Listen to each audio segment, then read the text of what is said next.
चा गोटे एमती अभ्यास जो मानकर अभ्यास हो जाए से माने बिल्कुल न पीकी रही पारती ना, किंतु ए प्रोसेस रे चा को बनातु समस्ते पीवाई इच्छा करेंगे, पूरा कैफे स्टाइल बनब। आउ ए शीतुआ पागरे एमती गर्मा गरम चा टिके पीदेले माइंड पूरा रिफ्रेश हो। वीडियो को संपूर्ण देखंतु आउ ए प्रोसेस रे घरे थरे चा बनातु समस्ते आपणकर बाह बाह करेंगे।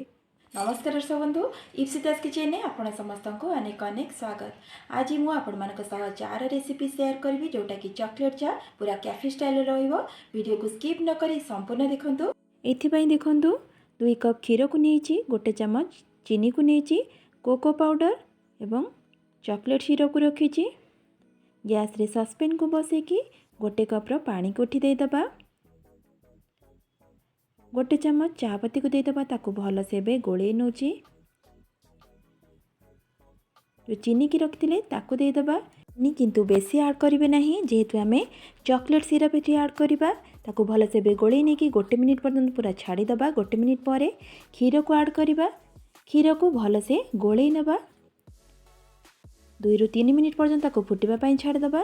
गैस रो फ्लेम को लो टू मीडियम रे रखी दिबे। देखंतु चा पूरा एठी बे फुटिबा स्टार्ट हे गलानी। चा जेते फुटिबो तार टेस्टटा सेते भल आसीबो। चा देखंतु कलर भी पूरा चेंज हे गलानी। एठी हमें हाफ स्पून कोको पाउडर को ऐड करबा। जेहेतु मुझे को चॉकलेट चा बनाऊँगी, आपण मैंने थरे एमती कोको पाउडर देकी बनातु, बहुत टेस्ट लगे। ताकू भल से गोले दबा।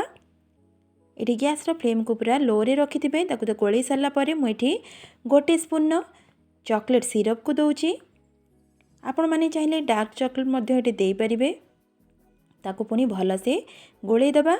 गोले की आउ बेसी फुटेबा नहीं, गैस रो फ्लेम को ऑफ कर दबा। देखंतु एबे हमर रेडी हे गला। एठी मो गैस रो फ्लेम को ऑफ कर दोची। एबे ताकू हमें कप को छाणी नबा।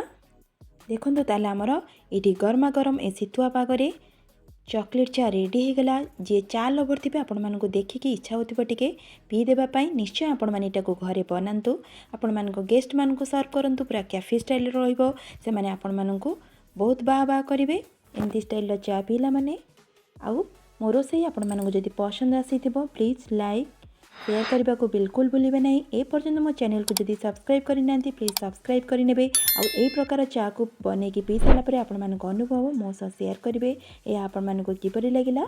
आउ फेसबुक पेज रे देखुले फॉलो निश्चय करेंगे। आज रोची नमस्कार, जय जगन्नाथ।